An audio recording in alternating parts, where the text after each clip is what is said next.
other things. And I want to talk about lockdown and the harms that were done during lockdown when it came to our mental health, when we looked at the way hospitals could not facilitate cancers, when we looked at schooling, and we looked at the harms that occurred to our children who went through school.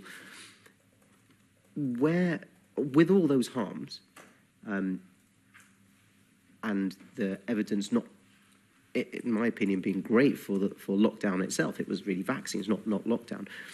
Where are we when it comes to potentially using lockdown again in a future pandemic scenario? Just one of the things we didn't mention just on the variant, which we've no idea what this variant will do really at this moment, but obviously the other thing we would consider doing if it were a variant of COVID just now that was causing a threat would be vaccination again, because worth mentioning that we'd have that.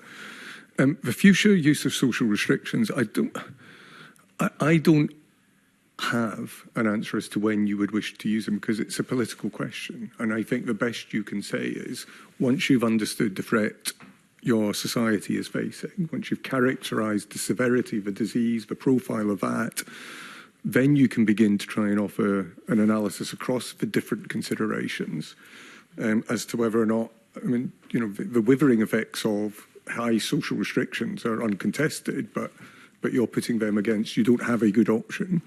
You're putting them against the potential impacts on, you know, the disease profiles different, young people, you know, your ability to keep your society functioning. So I think those are just, by definition, questions for the disease and the politics of the day. It's just, I've nothing better to say about that.